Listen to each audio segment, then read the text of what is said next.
Halo teman-teman YouTube, selamat datang kembali di YouTube channel ini. Kembali lagi bersama saya Hendra Wijaya dan kali ini saya akan membahas alur cerita dari sebuah film yang berjudul The Platform. Tapi sebelum kita mulai, saya ingin mengingatkan kepada teman-teman bahwa video ini mengandung unsur spoiler. Jika teman-teman sudah paham, mari kita mulai ceritanya sekarang. Film berbahasa Spanyol ini diawali dengan adegan di sebuah dapur yang sangat sibuk, di mana terlihat seorang pria sedang memeriksa makanan-makanan yang dipersiapkan oleh para chef. Kemudian diceritakan seorang pria bernama Goreng yang terbangun di sebuah ruangan yang berbentuk seperti sebuah penjara. Di dinding ruangan tersebut tertulis angka 48. Di sana, Goreng bertemu dengan seorang pria parubaya bernama Trimagasi. Trimagasi menjelaskan bahwa saat ini mereka tengah berada di sebuah vertical self-management center, semacam sebuah gedung berbentuk tower dengan ratusan lantai yang mana nantinya akan dikirimkan sebuah platform atau meja yang dipenuhi makanan dari lantai paling atas ke lantai paling bawah melalui sebuah lubang besar yang berada di tengah ruangan. Platform ini juga diketahui akan berhenti selama beberapa saat di setiap lantainya dan akan kembali ke lantai paling atas pada malam hari dengan kecepatan tinggi. Menariknya, makanan yang akan dimakan oleh orang-orang yang berada di lantai bawah adalah makanan yang telah disisakan oleh orang-orang yang berada di atasnya. Bagi orang-orang yang mencoba untuk menyimpan makanannya, mereka akan menerima hukuman berupa suhu ruangan yang akan diubah secara ekstrim, menjadi sangat panas atau menjadi sangat dingin. Setiap bulannya, orang-orang yang tinggal di dalam tower ini akan berpindah lantai secara acak. Mereka tidak dapat memilih lantai berapa yang mereka inginkan. Namun, mereka berhak membawa sebuah benda ke dalam tower tersebut. Goreng memilih untuk membawa sebuah novel Don Quixote yang merupakan sebuah karya literatur terbaik sepanjang masa. Sedangkan Trimagasi memilih untuk membawa sebuah pisau. Trimagasi kemudian bercerita kepada Goreng bahwa sebelumnya ia sempat ditempatkan di lantai 132, di mana saat itu ia dan rekan satu ruangannya pernah memakan seseorang yang terjatuh dari lantai atas. Suatu hari, Goreng melihat seorang wanita ikut turun dengan platform makanan. Trimagasi mengatakan bahwa wanita tersebut bernama Miharu, dan ia turun ke lantai bawah dengan menggunakan platform tersebut setiap bulannya untuk mencari anaknya. Malam harinya, ketika Goreng sedang mengobrol bersama dengan Trimagasi, diceritakan pula bagaimana Goreng bisa terjebak di dalam penjara tersebut. Ia ternyata secara sukarela mendaftarkan dirinya untuk masuk ke sana melalui sebuah perjanjian selama 6 bulan, dan akan menerima imbalan berupa sebuah gelar diploma. Goreng pun akhirnya berteman dengan Trimagasi pada bulan pertamanya di sana. Namun sayangnya, hal tersebut tidak bertahan lama. Suatu hari, ketika lantai mereka dipindahkan secara acak, Goreng terbangun dalam kondisi terikat di tempat tidurnya. Dan ketika ia melihat nomor yang tertulis pada dinding ruangan, tertulis angka 171, yang artinya mereka saat itu tengah berada di lantai 171. Trimagasi mengatakan kepada Goreng yang pada saat itu merasa sangat panik bahwa mereka akan dihidangkan oleh meja platform yang sudah kosong tanpa adanya sisa makanan sedikit pun.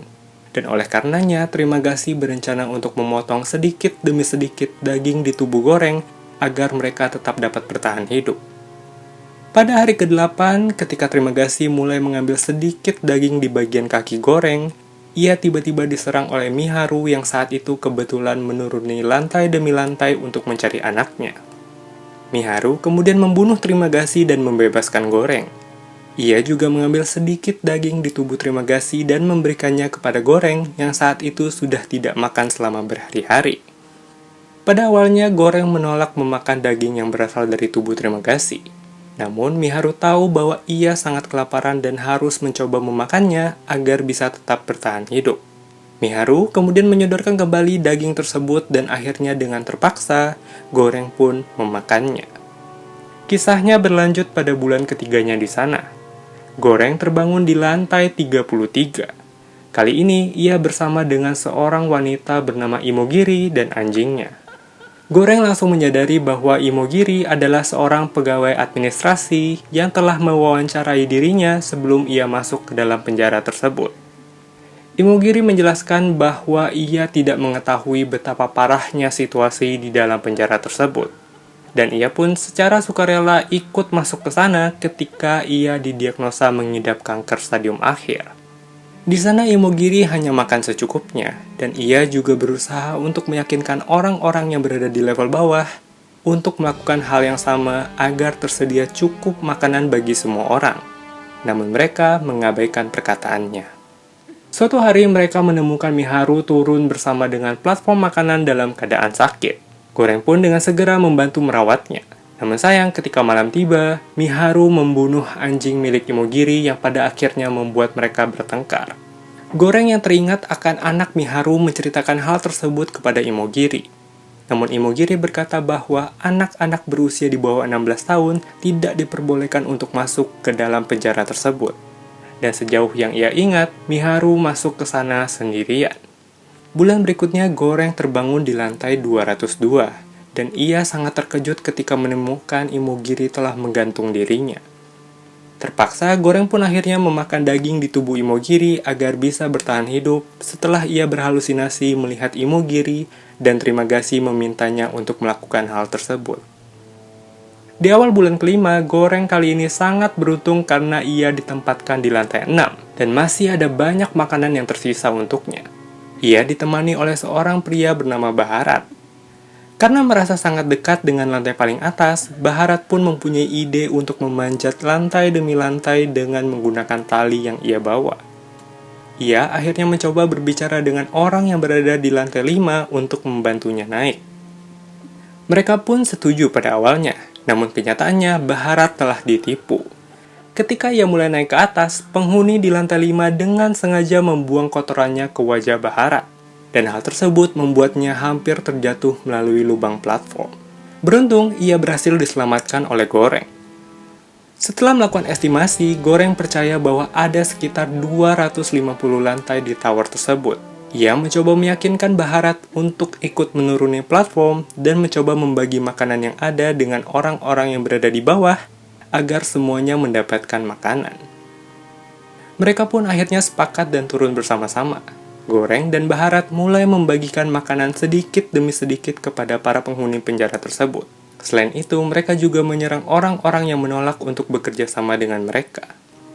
Dalam perjalanannya ke bawah, mereka bertemu dengan seorang pria paruh baya yang duduk di sebuah kursi roda bernama Brambang. Barabat langsung mengenali pria tersebut, begitu juga dengan sebaliknya.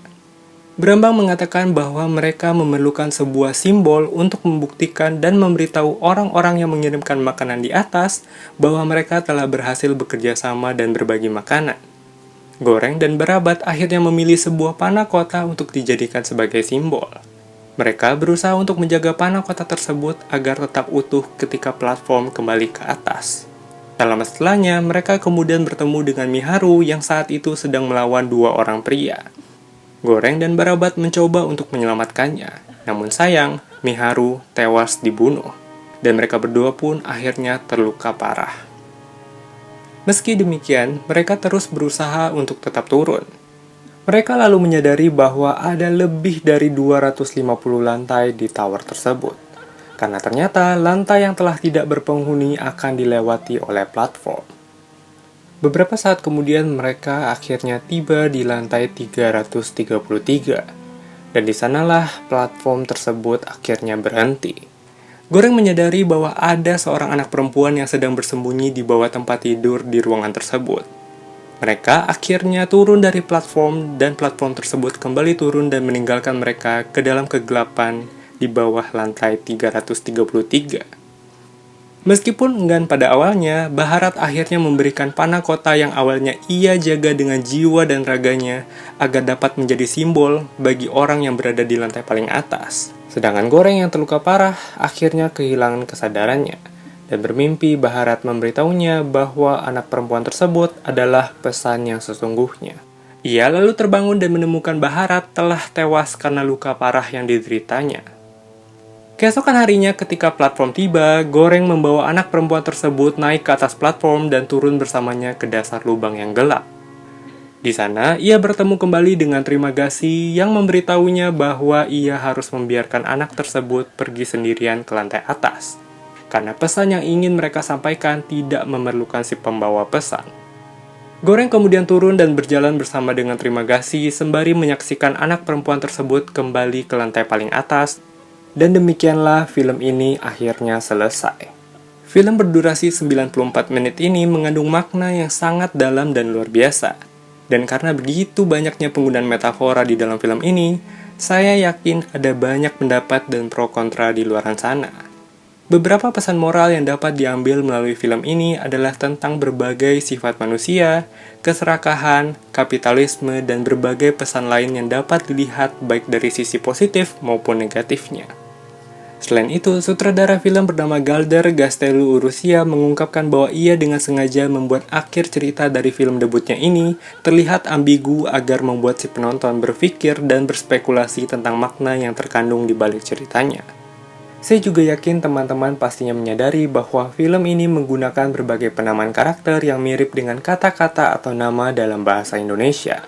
Namun sayangnya tidak ditemukan adanya kaitan antara orang-orang di balik layar pembuatan film ini, seperti sang sutradara atau penulis skenarionya dengan Indonesia. Oke teman-teman, itu tadi pembahasan alur cerita dari film The Platform. Saya harap kalian menikmati pembahasan pada video kali ini.